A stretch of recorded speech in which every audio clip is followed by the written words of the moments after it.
రాముడు ఎలా చనిపోయాడో మీకు తెలుసా?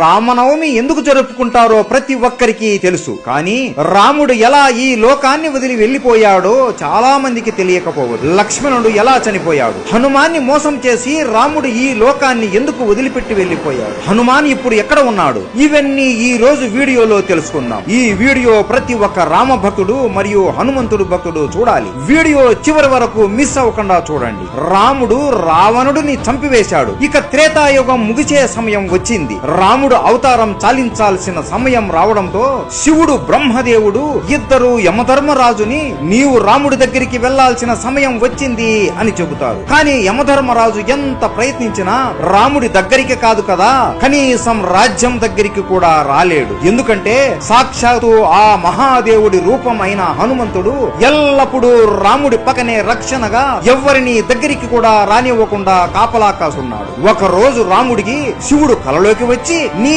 అవతారం చాలించే సమయం వచ్చింది రామా, యముడు నీ రాజ్యం బయట ఎదురు చూస్తున్నాడు, కానీ నీ ప్రాణానికి హనుమాన్ అడ్డుగా ఉన్నాడు అని అంటాడు. అప్పుడు రాముడికి అంతా అర్థమయ్యి మరుసటి రోజు రాముడు సీత ఇచ్చిన తన ఉంగరాన్ని తీసుకుని ఒక రంధ్రంలోకి వేసి హనుమాన్ని పిలుస్తాడు. హనుమా, సీత ఇచ్చిన ఉంగరం పొరపాటున ఈ రంధ్రంలో పడిపోయింది, దయచేసి నువ్వు వెళ్లి నా ఉంగరాన్ని కనిపెట్టి తీసుకుని రాగలవా అని అడగగా, ప్రభు అంతేనా, దీనికి మీరు నన్ను ఇంతగా అడగాల, మీరు ఆజ్ఞాపిస్తే చాలు, నేను వెళ్లి తీసుకుని వస్తాను, అలా వెళ్లి ఇలా తీసుకుని వస్తాను ప్రభు అని అనగా హనుమాన్ తన శరీరాన్ని ఒక చీమ అంత చిన్నగా మార్చుకొని ఆ రంధ్రంలోకి దూరుతాడు. అలా వెళుతూ వెళుతూ ఆ రంధ్రం పాతాళ లోకానికి దారి తీస్తుంది. అక్కడ నాగలోకానికి రాజు అయిన నాగరాజు ఉంటాడు. ఆయన దగ్గరికి వెళ్లి నమస్కరించి, నాగరాజా, నా రాముడి ఉంగరం ఒక రంధ్రంలో పడి ఈ పాతాళ లోకానికి వచ్చింది, ఆ ఉంగరం ఎక్కడ ఉందో మీకేమైనా తెలుసా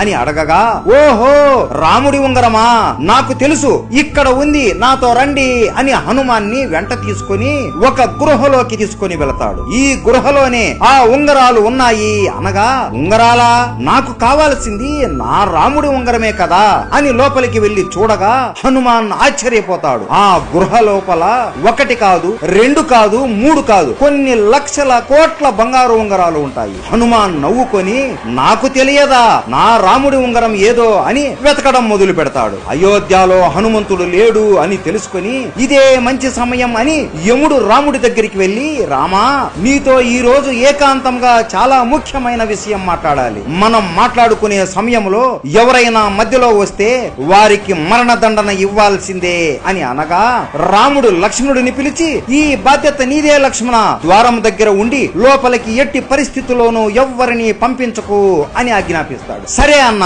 అని లక్ష్మణుడు ద్వారం దగ్గర నిలబడుకొని ఉంటాడు.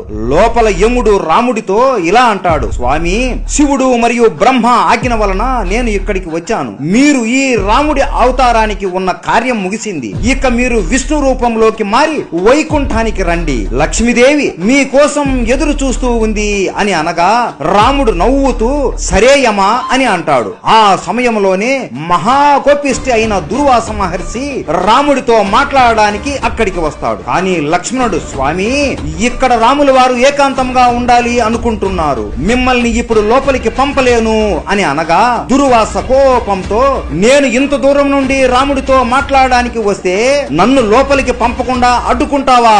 ఇప్పుడు కాని నన్ను నీవు లోపలికి పంపకపోతే అయోధ్య మొత్తాన్ని కాల్చి బూడిద చేసేస్తాను అని అంటాడు. లక్ష్మణుడికి ఏం చేయాలో అర్థం అవ్వక, ఇప్పుడు లోపలికి నేను వెళితే నాకు మాత్రమే మృత్యుదండన కలుగుతుంది, లేదంటే దుర్వాస మహర్షి మొత్తం అయోధ్యాన్ని కాల్చేస్తాడు అని ఆలోచనలో పడి అయోధ్య ప్రజలకు కాపాడడం కోసం తన ప్రాణం కూడా లెక్క చేయకుండా లోపలికి వచ్చి దుర్వాస మహర్షి వచ్చాడు అని చెబుతాడు. లక్ష్మణుడు లోపలికి రావడం చూసిన రాముడు బాధతో కృంగిపోతాడు. అయ్యో లక్ష్మణ, ఎంత పని చేశావు నువ్వు, నీకు తెలియదా లోపలికి వస్తే ఏమి జరుగుతుందో అని, ఇప్పుడు నిన్ను నేను చంపాలి అని బాధపడతాడు. రాముడికి ఏం చేయాలో తెలియక తన గురువు అయిన వశిష్ఠ మునిని అడుగుతాడు, రామా, నువ్వు లక్ష్మణుడిని చంపనక్కరలేదు, ఎప్పుడు నీ పక్కనే ఉండే లక్ష్మణుడు నీకు దూరంగా ఉంటే అది అతనికి మరణంతోనే సమానం, కాబట్టి లక్ష్మణుడిని రాజ్య బహిష్కరణ చెయ్యి చాలు అని చెబుతాడు. ఇది లక్ష్మణుడు విని, నీకు దూరంగా ఉండడం కంటే చనిపోవడమే మేలు కదా అన్నా అని సరయూ నదిలో జల సమాధి అయిపోతాడు. ఇది చూసి అతని భార్య ఊర్మిళాదేవి కూడా జల సమాధి అయిపోతుంది. ఈ రెండు మరణాలను ఉంగరమును చూసి రాముడు బాధతో కురింగిపోతూ నేను కూడా జల సమాధి అయిపోవాలి అని సరియు నది తీరం దగ్గర నిలబడుకుని ఉంటాడు. ఇదే సమయంలో పాతాళ లోకంలో హనుమంతుడు ఏ ఉంగరం చూసినా నా రాముడి ఉంగరం లాగానే ఉంది అని వెతికి వెతికి అలిసిపోయి, ఓ నాగరాజా, ఏ ఉంగరం చూసినా రాముడి ఉంగరం లాగే ఉంది, అసలు ఇన్ని ఉంగరాలు ఇక్కడికి ఎలా వచ్చాయి అని అడుగుతాడు. అప్పుడు నాగరాజు ఇలా వివరిస్తాడు. త్రేతాయుగంలో విష్ణు రూపమైన రాముడు జన్మిస్తాడు. ఎప్పుడైతే ఒక బంగారు ఉంగరం పాతాళ లోకంలో పడుతుందో దాన్ని వెతుకుంటూ ఒక వానరం వస్తుంది. అప్పుడు భూమిపైన రాముడు అస్తమిస్తాడు. దాంతో త్రేతాయుగం అంతమవుతుంది. హనుమ, ఇక్కడ ఇన్ని ఉంగరాలు ఉన్నాయి అంటే ఇన్ని సార్లు రాముడు అస్తమించాడు, అన్ని త్రేతాయుగాలు ముగిశాయి అని అర్థం. జీవితం అంటే ఒక చక్రం హనుమ.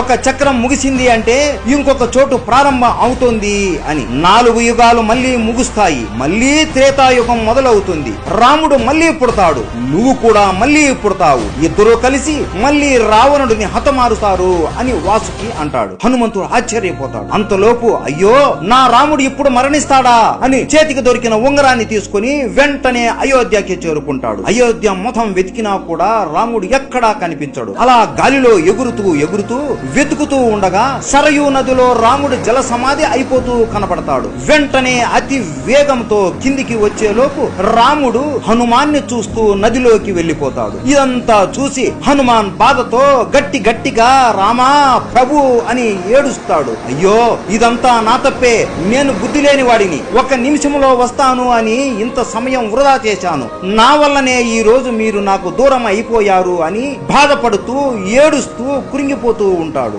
అప్పటికే రాముడు విష్ణు రూపంలోకి మారిపోయి ఉంటాడు. హనుమాన్ బాధని చూసి ప్రత్యక్షమై, హనుమా, ఇందులో నీ తప్పు ఏమీ లేదు, ఇదంతా జరగాల్సిందే, నువ్వు ఎంత చేసినా జరిగిన దానిని మార్చలేవు అని అంటాడు. ప్రభు, నేను కూడా మీతో పాటే మీ దగ్గరికి వస్తాను అని అనగా, లేదు హనుమ, నీలాంటి భక్తుడు ఈ భూమి మీద ఉండి ధర్మరక్షణ చెయ్యాలి, నువ్వు ఎప్పటికీ చిరంజీవిగా ఉండి ప్రజల్ని కాపాడుతూ ఉండు అని అంటాడు. సరే ప్రభు, మీ ఆజ్ఞ అని హనుమాన్ ఆ ఉంగరాన్ని తన వేలికి తొడుగుకొని హిమాలయాలలో రామనామాన్ని జపిస్తూ ఉంటాడు. ఇప్పటికీ కూడా మన హనుమాన్ రామనామాన్ని ఎవరు జపించినా ఆయన అనుగ్రహాన్ని మనకి ఇస్తూ మనల్ని కాపాడుతూ ఉంటాడు. ఇది రాముడు మరియు లక్ష్మణుడి మరణం వెనక ఉన్న కథ. మీలో ఎంతమందికి ఈ విషయం తెలుసు? ప్రతి ఒక్కరికి రామాయణం ఎలా ముగిసిందో తెలియాలి. ఈ వీడియో ప్రతి ఒక్క రామ భక్తుడు మరియు హనుమంతుడి భక్తుడికి షేర్ చేయండి. ప్రతి ఒక్కరికి రామనవమి శుభాకాంక్షలు. రాముడు అంటే ఇష్టం ఉంటే జై శ్రీరామ్ అని కామెంట్ చేయండి. జై శ్రీరామ్.